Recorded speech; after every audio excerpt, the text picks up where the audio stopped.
quitter ce qui était à l'extérieur, à croire en lui en tant que messager de Dieu envoyé à l'humanité tout entière. Donc les 4 premiers critères sont en faveur de Mohammed sallallahu alayhi wa sallam. Maintenant les derniers critères, nous avons dit, pour que Jésus-Christ ou Mohammed soit reconnu comme étant le messager de Dieu par qui l'humanité tout entière sera sauvée, il doit placer tous les êtres humains au même pied d'égalité en basant les critères de noblesse sur la piété. Comme nous l'avons dit, le sauveur de toute l'humanité, ou le messager de Dieu envoyé à toute l'humanité, ne pourra en aucune manière accepter qu'un individu, ou une race, ou un peuple, ou une nation, ou une tribu soit au-dessus des autres, en se basant sur des valeurs matérielles ou passagères. Non. Le meilleur d'entre nous est celui qui craint Dieu le plus. Alors, lorsque nous regardons le côté de Jésus-Christ, nous l'avons vu dans Matthieu 15, 24, n'est-ce pas? Ou Matthieu 15, 21 à 28. Jésus répondant à la femme samaritaine lui a dit quoi? À la femme cananéenne plutôt. Qu'est-ce qu'il lui a dit? Il n'est pas bon de prendre le pain des enfants et de les jeter aux petits chiens. Est-ce qu'il a placé tous les êtres humains au même pied d'égalité? Pas du tout. Jamais. Et non seulement cela, je vais vous révéler quelque chose. Vous savez, à l'époque de Jésus-Christ, la paix de Dieu soit sur lui, les temples de Jérusalem, Haïkal, Beit al-Maqdis, n'est-ce pas? À l'époque de Nabi Suleiman, jusqu'à l'époque de Jésus-Christ, les temples de Jérusalem étaient constitués d'au moins 4 ou 5 parties. La partie centrale s'appelait les débils. C'est-à-dire, c'est les liens, les Juifs appellent ça les saints des saints. C'est-à-dire, les lieux les plus saints du judaïsme. Et cette partie centrale avait une forme cubique, comme la Kaaba. C'est comme la Kaaba, cubique, comme la Kaaba. Avec la seule différence que dans cette partie du temple, il y avait une pierre, une dalle de pierre au milieu. Alors que chez nous, à la Kaaba, c'est à l'angle. Oui, mais c'est la même forme cubique. Parce qu'à l'époque, même avant le prophète Mohammed sallallahu alayhi wa sallam, même à l'époque du prophète, avant qu'on change de qibla, les musulmans priaient en direction de Jérusalem. Donc au centre, c'est une forme cubique. Il y a une pierre au milieu. Et c'est sur cette pierre on posait la Torah de Moïse. Et ce lieu-là est appelé le Débir en hébreu, les saints des saints. Personne ne pénétrait dans ces lieux-là si ce n'est les grands prêtres, les grands cheikhs, les mouftis chez les juifs. Et il le faisait une fois par an. Et s'il commet une erreur à l'intérieur, une erreur par rapport au rite, Dieu le tue sur place. Et personne ne peut rentrer à l'intérieur pour le faire sortir. C'est pourquoi on lui attachait une corde au pied. C'est-à-dire, s'il commet une erreur que Dieu le tue à l'intérieur, on le tire avec la corde. Parce que personne ne doit rentrer là-bas. Jusqu'à ce que Dieu choisisse un autre grand prêtre. Peut-être qu'il a pénétré à l'intérieur en état de najis. Hein? Il était en état de janaba, n'est-ce pas? Il a pénétré à l'intérieur, Dieu le tue. Et comme personne ne peut rentrer là-bas, on lui attachait une corde et on le tire.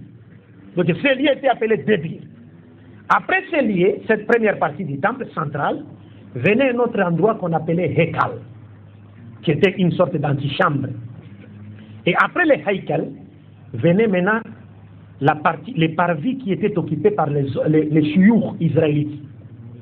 Et vous savez, l'islam, nous devons être fiers de notre religion. Notre malheur, c'est que nous ne connaissons pas l'islam. Et comme le prophète l'avait annoncé, sallallahu alayhi wa ali, mes chers frères, soyez-en certains, il reste encore un peu de temps. Le vrai islam sera prêché par l'Occident vers le monde arabe et vers l'Afrique. Le soleil de l'islam se lèvera en Occident et sera prêché par les blancs. Nous comprendrons mieux l'islam à travers ces gens-là.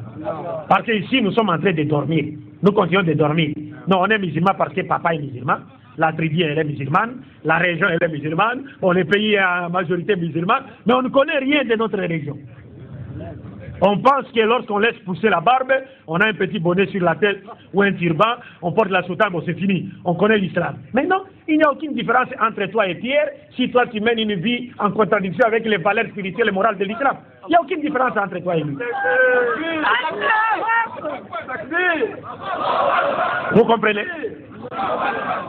Alors, donc dans les temples de Jérusalem, dans les temples, vous savez comment les gens étaient disposés? C'est-à-dire, la salle n'était pas plate, comme dans nos mosquées. C'est-à-dire, c'était comme ça, des croissants. Vous voyez? C'est-à-dire, les prêtres étaient au-dessus, après, venaient les hommes, et ensuite les femmes étaient en bas. Alors que chez nous, on peut se retrouver dans la mosquée où nous sommes dans une salle qui est plate. Comme à l'époque du prophète Mohammed sallallahu alayhi wa sallam, les hommes étaient devant et les femmes étaient derrière. Mais chez les juifs, c'est pas comme ça. La valeur est comme ça, des croissants, escaliers, des parvis. Donc il y avait un premier parvis qui était réservé aux prêtres, les prêtres seulement. Et le second parvis était réservé aux hommes israélites qui ne se mélangeaient pas avec les femmes. C'est comme nous dans nos mosquées. Nous ne nous mélangeons jamais avec les femmes. Mais quand vous rentrez dans les églises, vous allez voir la femme d'autrui qui est assise à côté d'un homme qui ne lui appartient pas. Et chez nous, à Kinshasa, les gens tombent comme ça dans les zina à cause de ça. Parce qu'ils s'assoient à côté d'une femme, on s'entretouche les corps, et puis la femme est habillée d'une manière indécente, c'est-à-dire une manière qui expose son corps, c'est pas les parties honteuses de son corps, et voilà, la personne peut même commencer à faire la cour là sur place, à l'église. Chez nous, ça, c'est rien, nous sommes habitués à voir ça. Ceux qui ont fréquenté, visité la RDC savent ça. Ça se passe à l'église même. Les pasteurs eux-mêmes tombent.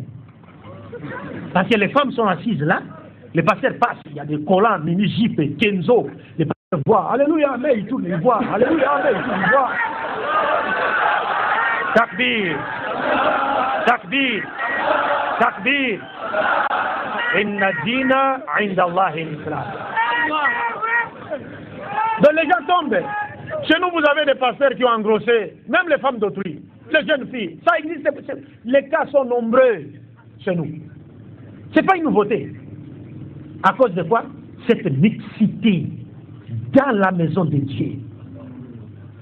Alors que le prophète Mohammed sallallahu alayhi wa sallam nous dit, là où un homme est assis à côté d'une femme qui n'est pas sienne, la troisième personne qui leur tiendra compagnie, c'est le diable. Alors les juifs ne se mélangeaient jamais avec les femmes, comme les musulmans. Ils ne se mélangent pas avec les femmes, dans la maison de Dieu. Après les parvis des hommes israélites, venaient maintenant les parvis des femmes israélites, qui ne se mélangeaient pas aussi avec les hommes. Et après cela, on sortait avec